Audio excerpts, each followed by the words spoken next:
I'm Sьюзан Sena, and you're watching Braveheart Women TV. I'm Elli Дрейк, and you're watching Braveheart Women TV.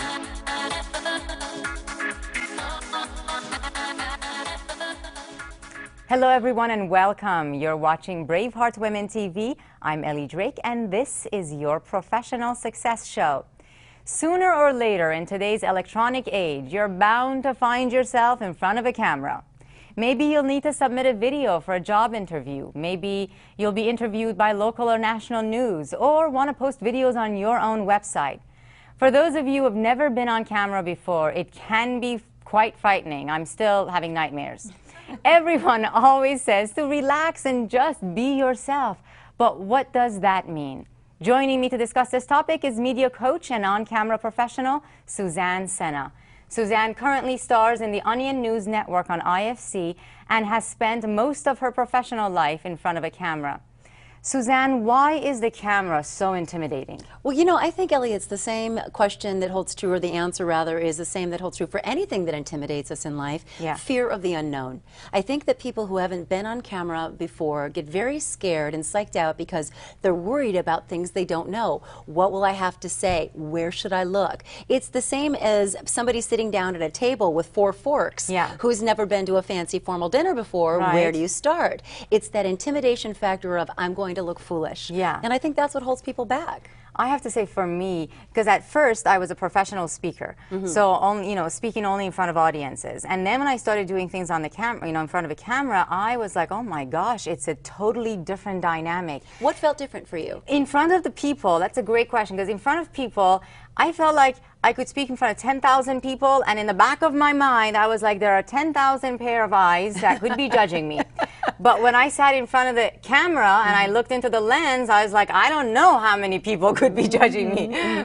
Potentially more than that, if, and that could be good news. But that's what was happening in the back of my mind. So fear of being judged by not knowing how many. The context was bigger. Well, it's interesting you make that point, because it's often, it's known that speakers, people who speak, are often more comfortable speaking to a group of thousands than a group of 2. I know. Right? Why and I think, that? well, I don't know why. I can't give you the answer for that, but I can tell you how it translates to television. It's intimacy, maybe. It feels like intimacy. The difference here is you may well have many more people listening to you right now, but it isn't that you know that that's true. If they were here in the studio, you would not be intimidated. But I think the fact that you just feel that I'm here, we have some people behind the camera, it feels like more attention is on you for some reason. Maybe less of a performance and more of a real intimate talk. Maybe that's it. Someone that I actually respect, who really knows what he's talking about in many different areas, once said to me, the reason why we're afraid of speaking in front of people or in front of a camera is because we have this deep-seated fear of abandonment. Oh, really? That comes up. I think that gets blamed for a lot of things in life. Don't you think? That's the whole thing. You're going to leave me if I say something wrong.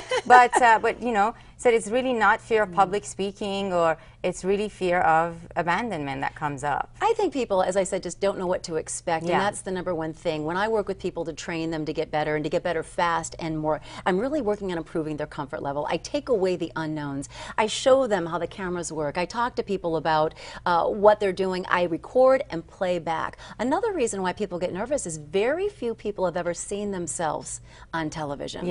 And until you do, it's a big mystery. You'll watch after today and say, oh, I should have maybe not put my arm here, I should have done this. It's the inner critic. Oh, so true, and great thing to bring up. Here's something I still do, and I've been in front of the camera for a few years now. And one thing I still do is I tense up my muscles, like my butt muscles. I go, like I tense up still until I go, what are you doing? And then I relax. And then the moment I'm not aware, I go. So what is that about? I think that has to do, I think we're getting into some personal issues here. I think what that has to do with really is, again, feeling like you have to perform. As we just start to talk, I feel myself feeling like relaxing. You have to perform. Yes, now as we're just chatting, I'm relaxed. But if I start to think, oh, I'm on television, I start thinking, how do I look? So really, Ellie, one of the key things I try to explain to people is that you just should be having a conversation, whether it's with you or somebody at home. And the feeling is, and you've heard this before, as if you're speaking to one person. I like to say to people, this is no different than if we were at a party and I just met you and we're talking. Okay, so let's just say for a minute my camera will be the main one right in front. Yeah. If we were joined by a person at a party now and we were still in the middle of a conversation, I'm going to look out, here's this person, but we're still talking. So I'm going to acknowledge that person, but I'm still going to talk to you. But at that, I see the camera as a person. And that is what you start to train yourself to do, to realize that it's just another person sitting at your table. Got it. Yeah. That's really good. Now, you've been on so many shows, you've done so much television, Fox News, Regis. What has been the most difficult thing you've ever done on camera? Oh, I could tell you. I think people would think it was being on Regis just because that's such a big deal, you know, and there's a lot of focus on it. But that was so much fun, and he's such a professional. Just as when people come in your show, you're the professional, you lead them. It's true.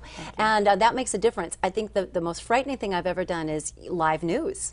Live news, we're reading a teleprompter most of the time, except when a disaster happens, except when there's breaking news. When there's breaking news, you don't have a script written. They just call you to the studio, Sьюзан Сена, to the studio. You think, oh my gosh, what? And as you're getting into your chair, people are trying to tell you. Somebody in your ear is saying, your producer is saying to you, a tornado just happened in Atlanta. We're trying to get you some information. Ready? We're going to go live. And you go, yeah. And you have to make it up. And that's, you go, yeah. And frankly, to be quite honest, and kudos to all the journalists out there, because I don't think there's a greater skill as far as working with the camera than being able to speak off the cuff, intelligently, quickly, organize your thoughts and not ramble. Yeah. It's a real achievement. I think the people make their money because of that. Yeah. Because they have that ability, not because they can read what's on the camera. I have to tell you, I am learning so much from being, you know, I am learning what I need to work on, what to let go of. I'm like getting to know myself so much more because of it. So whether you're doing it for a show like this or you're just going to tape something for your website, you're going to take a little flip camera or Kodak, you know, and tape yourself for your website. What should be your first step? Well, I think the very first step is to just do it. Just jump in and do it. And then when you do it, this is very key, watch it played back. You will be surprised how many people will say to me, yeah, I've been on TV 14 times, 15 times. And then when I train with them and I show them themselves, they say, well, I've never watched anything I've done. Because I was afraid to see things I don't want to see. But you know what really happens? And this is no different than that inner critic we're trying to tame in regular life. When they see themselves played back, lo and behold, usually, 9 times out of 10, they are lifted and more confident because they think, oh, I thought I sounded silly. I don't sound silly. Oh, I felt like that was an awful mistake. Oh, it wasn't an awful mistake. But not until they watch it played back. You know, we write our own history, right? Yeah. We rewrite it. We don't know what just happened until we watch something. And I think that's why. But Ellie, I think it's really excellent that you point out that even after doing it, you still wonder, you still get a little nervous, you might still think, how can I get better? The trick is practice, watch, and learn and adapt.